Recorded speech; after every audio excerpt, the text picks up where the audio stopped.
అండి, నేను అరుణానందగిరి. పక్షుల కిలకిలా రావాలి ఎక్కడి నుండో అనిపిస్తున్నాయి. ఇక తెల్లవారిందంటే ఇంకా చిట్టి పక్షులు వస్తే ఈ లోపల మన పనులన్నీ చేసుకుందాం. సరే మరి ఇంట్లోకి వెళ్దాం అండి. నేను అరుణానందగిరి. ఇక ఇప్పుడు మన పూజ సంపూర్ణమైంది. హలో అండి, నేను అరుణానందగిరి. ఇక ఈరోజు శనివారం సందర్భంగా మరి వెంకటేశ్వర స్వామి వారికి గోవిందనామాలు చదువుకుందాం. ఇక పాలు సమర్పించడానికి పాలు సిద్ధం చేసి పెట్టుకున్నాం. ఇప్పుడు గోవిందనామాలు చదివి మరి మన పూజ సంపూర్ణం చేద్దాం.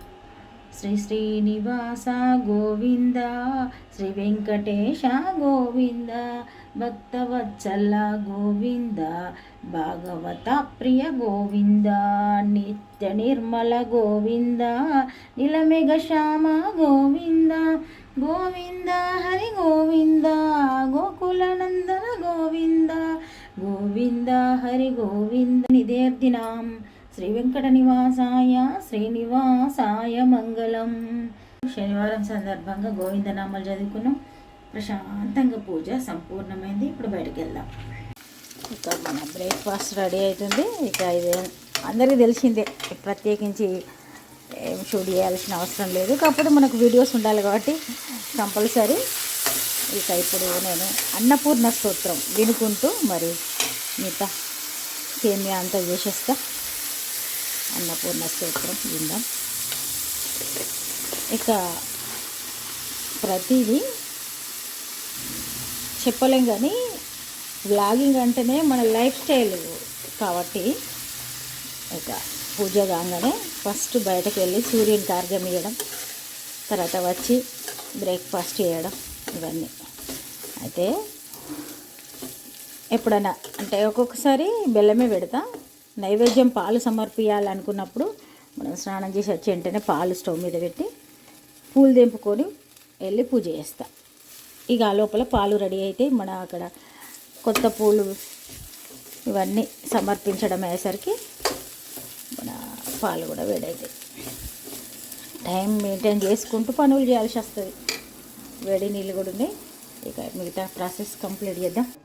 చూడండి మన సేమియా ఉప్మా చూడండి ఎంత చక్కగా రెడీ అయింది. ఇంత మంచి కలర్ఫుల్ బ్రేక్ఫాస్ట్, హెల్దీ కదా. దీనిలో మనకు బఠానీ ఉంది, క్యారెట్ ఉంది, జీడిపప్పులు కూడా ఉన్నాయి.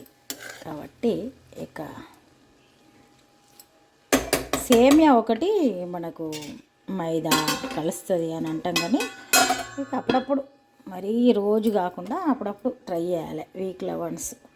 ఇప్పుడు టీ కూడా పెడదాం. ఇంకా చక్కగా దీపారాధన అయితే ఉంది. ఇక పక్షులు వచ్చి అక్కడ పెట్టిన నైవేద్యం తింటూ ఉంటాయి. మనం ఇంట్లోకి వెళ్దాం. చూడండి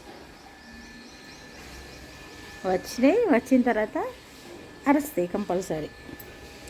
గ్రేప్స్ ఉన్నాయి కదా, గ్రేప్స్ తీసుకెళ్తే ఇది వాటికి పోటీలాగా తయారైంది.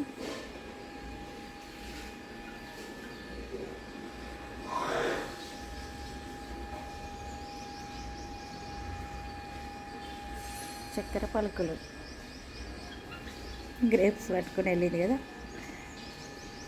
ఇంకొకటి ఉంది, అది కూడా చేసుకుంటుంది. అప్పుడప్పుడు బాగా పండిన గ్రేప్స్ ఉంటే ఇక్కడ పెడతాం కదా, ఇక మంచిగా తింటాయి. అవి ఉన్న దానిమ్మ గింజలు కూడా.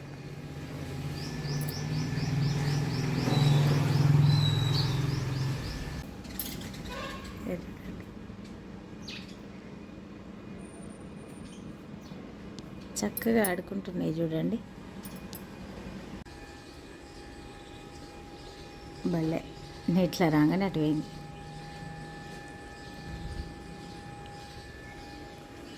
ఉరుకుతా అంతే. అవి చూడండి, ఇది వేరే. ఇప్పుడు బ్లాక్ పిట్ వచ్చింది కదా, ఇది ఊరపిచ్చుక. సరే పక్షులన్నీ ఇట్లా అల్లరి. ఈరోజు మన వంట బెండకాయ పులుసు చేస్తున్నా. ఇక కొంచెం బయటకు వెళ్ళి వచ్చేసరికి లేట్ అయింది, అందుకే టక చేసేస్తున్నా. ఇక చూడండి బెల్లం వేస్తా. ఇక ఇది మసులుతూ ఉంటుంది. ఈ లోపల బెండకాయ క్యారెట్ కూడా వేస్తా, అది చేస్తా. ఇది ఉడుకుతూ ఉంటుంది. ఆల్రెడీ రైస్ అయింది. ఇక ఇట్లా జరుగుతున్నాయి వంటలు.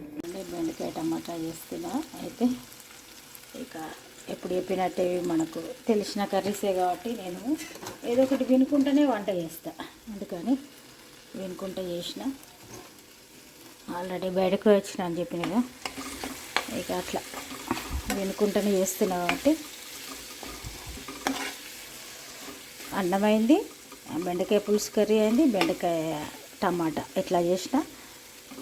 తర్వాత ఇప్పుడు సల్ల వేస్తాయి. ఇక సల్ల వేసి పెడితే అయిపోతుంది. మళ్ళీ లంచ్ చేసిన తర్వాత వాటర్ మిలన్ కట్ చేయాలి. తర్వాత 4:30కి 5కి టీ పెట్టాలి. టీ తోటి అయితే కర్రీలు మళ్ళీ ఏదన్నా ఒకటి పొద్దున్న దాకా వంటలు ఇదే పని. ఇప్పుడు చల్ల వేసుకుందాం. చల్ల వేసిన తర్వాత ఇక వంట కార్యక్రమం కంప్లీట్ అవుతుంది. ఎప్పుడు తినేం కాదు కానీ అన్నీ రెడీగా ఉన్నాయంటే కొంచెం రిలాక్స్గా కూర్చోడానికి టైం ఉంటుంది. రెడీగా లేవంటే మనకి ఇక ఓకే టెన్షన్ ఎప్పుడు తింటాను అంటారు. ఇప్పుడు చల్ల వేస్తాం. పులుసు చూడండి, బెల్లం వేసినాం, మంచిగా మగ్గిపోయినాయి, లేతగా ఉన్నాయి బెండకాయలు, మంచి కలర్ఫుల్ అయింది, సూపర్ టేస్ట్ ఉంటుంది. నాకు ఈ గిన్నెలో వండితేనే టేస్ట్ వస్తుంది, అందుకే గిన్నెలోనే వండిన. చూడండి బెండకాయ ముక్కలు చాలా బాగా ఉడికినాయి. ఈ గిన్నెలో వండాలి, తర్వాత బెల్లం వేయాలి, అప్పుడు సూపర్ అంటే సూపర్ ఉంటుంది. కర్రీ అయినట్టే. ఇది చూడండి నూనె పైకి వస్తుందంటే కర్రీ అయినట్టే. ఇది అయింది. ఆల్రెడీ అన్నం కూడా అయింది. ఇప్పుడు చల్ల చేసి ఫ్రిడ్జ్లో పెట్టిన, ఇది కూడా అయింది. అంటే ఈరోజు సింపుల్ బెండకాయ పులుసు, బెండకాయ టమాటా, చల్ల. ఇక రెగ్యులర్గా పచ్చళ్ళు ఉంటాయి కదా, అవన్నీ ఉంటాయి. నాకైతే పచ్చళ్ళు ఎక్కువ వాడొద్దని, కానీ ఇక ఉన్నాయంటే వాళ్ళు ఇష్టం ఉన్న వాళ్ళు వేసుకుంటారు, లేకుంటలేదు అట్లా. సరే మరి ఇక స్టవ్ అయినాక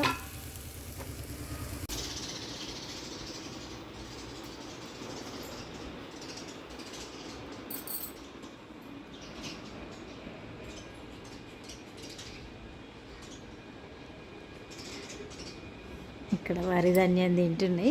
ఇక చూడండి పొద్దుందాకా ఇట్లా తిరుగుతూనే ఉంటాయి. అసలు పక్షులు రెస్ట్ తీసుకోవు, ఎప్పుడు తిరుగుతూనే ఉంటాయి. మనమేమో కొంచెం టైం దొరికితే చాలు రెస్ట్ తీసుకుందాం అనుకుంటాం. నిరంతరం దుంకుడు, ఎగురుడు, తిరుగుడు ఇదే పని. అది చూడండి ఈవినింగ్ టీ టైంలో వేరే వాళ్ళు ఉండ్రి, అందుకే నేనేం చూపించలే. ఇక ప్యాలాలు పోపేసిన, టీ తాగినాం. నైట్లో మళ్ళీ ఆమ్లెట్ వేస్తున్నా. మరి ఆమ్లెట్ కాగానే ఇక భోజనం చేద్దాం. ఇక ఈరోజు అయితే రేపు ఒక మంచి ఉడితోటి మళ్ళీ వెళ్దాం.